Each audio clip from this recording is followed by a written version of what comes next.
have Ohio State here, Justin Howard, Thomas Bull, Jacob Pasture, and head coach Kevin Birch. Coach, if you want to give an opening statement, and then we'll move to questions. Yeah, just happy to continue with this experience and this great tournament, and excited to take on the Nittany Lions and I guess battle for the Big Ten championship, if you will, and battle for the rubber match. Coach Vinny Lips here from Off the Block, talking about Penn State, known for their serving. So what have you seen the last two matches you play against them service-wise, and how do you think, you got two of your top passers right here with you at the podium, how do you think that they're going to be able to handle the serving, and just how have they looked all year? Yeah, I mean, I think it's going to be strength on strength. I mean, they're a great serving team. I think we're a great passing team, and I think you saw it a little bit last night. Obviously, Penn State is a pretty special serving team, and it's going to be different than what we saw last night, with all due respect to King. But again, I think we got a pretty good passing team, one of the best passing teams we've had in a really long time. And so, I also don't think we're as pass dependent as some offenses you'll see in the country. So I think that helps us as well. But certainly, we're going to see some challenges, and I think it's going to be more about our toughness and service than anything else. And love to delve into the passing a little more. Sorry, Jesse, I'll get to you in a second. But Thomas, I want to ask you in terms of your play, how have you been able to improve as a passer this season? I think just controlling what I need to control. So basically, really just it starts with communication. I feel like I have my body right when I just talk and just make aggressive moves for the ball that I'm taking, as well as like giving communication to the other passers as well. And Jacob, remember asking you this question in November when we were talking preseason. I'll go back to it now. Now that you've had a year, how do you feel that time with USA Volleyball has helped you as a passer in the collegiate game? It's helped a ton. I mean, everyone's bombing serves in the USA gym, and so you don't really have time to think about what's happening. You just listen to your gut instinct and make your one move and live with the result. Ball definitely feels a little bit slower in this gym, but it's really helped me work on my fundamentals. I mean, I've been able to work on getting my feet to the ball and making sure I have a nice early platform, stuff like that. The difference in ball has helped a lot too. I mean, those Mikasa balls just slip through the air, and so you really just have to pay attention to the kind of spin that's on the ball, and you can get a lot of information on the server beforehand. So just trying to pick up as much information before that ball even gets contact has helped a lot. So I can make more educated predictions instead of just letting the ball go and then figure out where it's going to go from there. So who's been the best server you two have gone up against? I would say Cal Fisher. When we played Penn State there, he just makes steps like crazy, and that's like where communication is so important. So yeah, I would definitely agree with that. I mean, lefties are always unorthodox. There aren't too many in men's volleyball, and seeing that ball come in at 65 miles an hour at a completely different trajectory is something we try to train to get ready for, but there's nothing quite like it, and a lot of credit to Cal. Justin, I want to ask you, last season I know you were battling through some injuries. This season you've been able to be on the court more. What has this season meant for you just to be able to be out there so often? Yeah, no, it's meant a lot.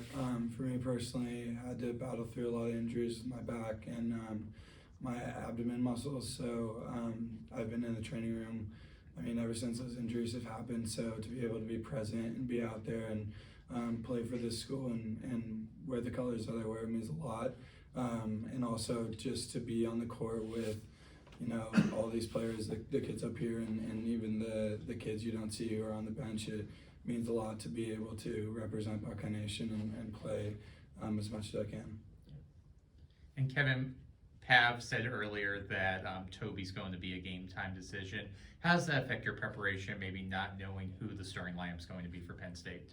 Yeah, it gives us a lot, not a lot more work, but it gives us some more work to do, that's for sure, from a scouting standpoint. I mean, they're a deep team, especially in the middle. Marsh obviously played all year last year and can step right into that role. And, he brings a whole new set of strengths. So, we know we're going to get a tough team with Toby or without Toby. And obviously he's a game changer in his own way, whether it's blocking or attacking. But again, Sam can be from the end line. I mean, he can take. He's taken over matches from the service line, so we know that we're going to see just different types of challenges depending on who's out there. But we'll be ready, regardless of who it is. Yeah, I want to go back to last night's matchup, particularly in the first set. Guys came out victorious, but King hit 222. You guys hit just south of 180. They still got the W. What did you do to make adjustment wise to get the guys back dialed in? To be perfectly honest with you, I didn't do a thing, you know. But give the guys credit, you know. I didn't feel like I needed to do anything, you know. They've responded really, really well all year long. I mean, I think you saw that in the MIWA final. We lost set 3 and we came out and we earned 23 of our 25 points in set 4 and played about as well as we, you know, played all year and wrapped it up. And so, you know, there's a lot of trust that I have in these guys to be able to respond from mistakes, and they certainly did that in set 2, and they deserve all the credit. And for the middles, Justin, speak for you and Cole, but it seemed like the middle action really picked up, and it was a really good battle to watch, at least from the sideline. But were you doing anything differently or getting better reads? No, I wouldn't say anything differently. We've just been working on a lot of new play sets in practice, so wanted to get them comfortable within the match. So definitely had a focus last night to pump the middle, and I don't see why that would change going forward. And then for Thomas, a lot of good highlights for you last night with extended rallies. You got the nickname Die Hard, but I mean, you really kept a lot of balls in play. You really being figuring them out towards the end of the match.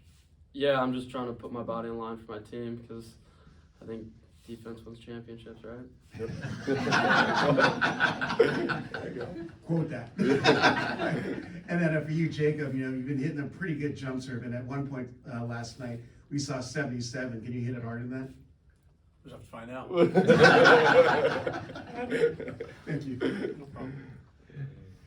Kevin, I want to ask you, first time we've seen Ohio State in the NCAA tournament since 2018. I know you have so much respect for Pete and what he was able to do, but in the last 5 years, how has this Penn State team changed from the last time we saw you?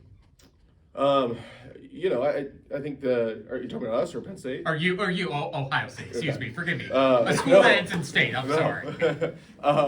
You know, I think I actually think it's probably a better question for these guys. You know, I think you know, they've really understood, you know, what it means to take ownership of your team and you know, impacts what you can as a player. You know, it's been really fun to see them mature and learn from mistakes. You know, I think the biggest difference though from last few years is, you know, we would hold on to mistakes a little bit more, and this year they're just kind of taking mistakes for what it is and learning from it and gaining confidence as they continue to do that. So, but you know, again, I have a hard time taking credit for that. It's just, again, it's their maturity and their ability to learn from those types of mistakes, and it's been fun to watch. But again, I'd like to hear some of their answers.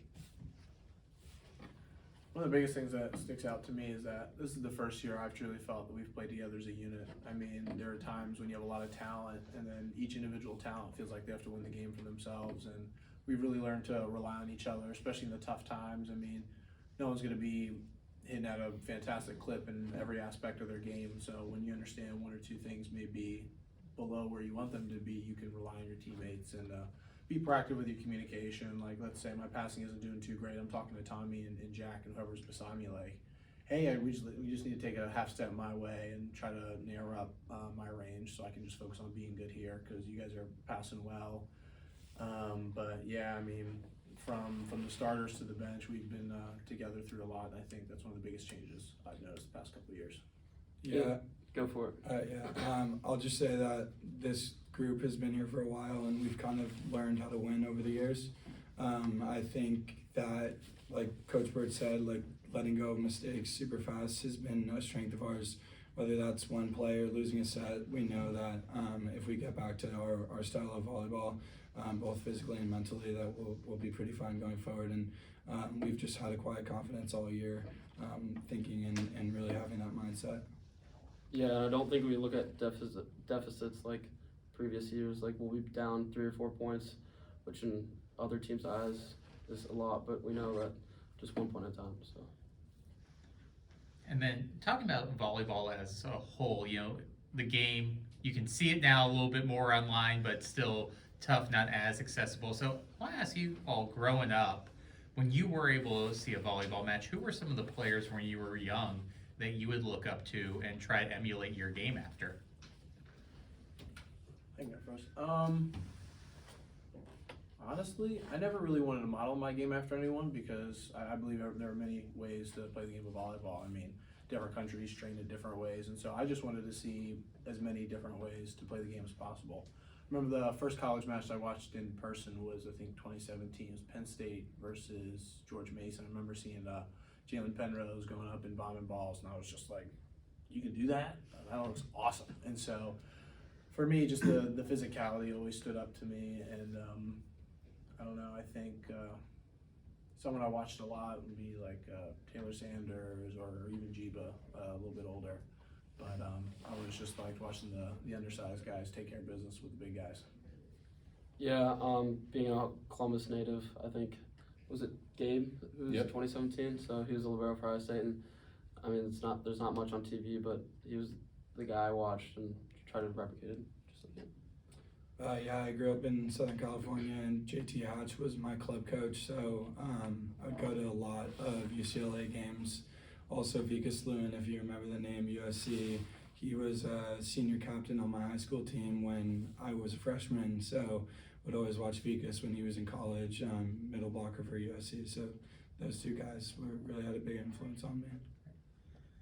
And then final question from me. I was watching the MIWA finals with my 5-year-old daughter, and this question's for her. She was very concerned that there's only one championship trophy, and she wanted to know if you all did a good job sharing the trophy.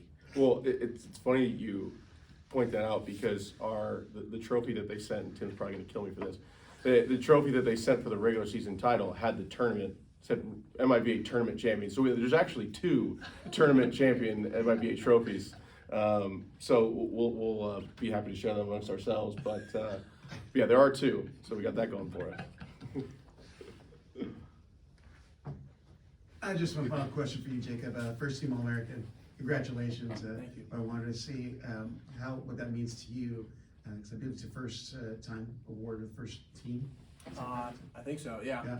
I mean, individual awards are great to have. They've never been a goal of mine. I mean, from my point of view, it's other people making that decision, not me. And as long as I can live with my performance, I'm happy at the end of the day. I mean, a lot of credit goes to my teammates and coaches. I mean, there's no way I earned that award without them pushing me every day. I'm happy to have it. It was never a goal of mine, but it's pretty special, and I'm happy to have it.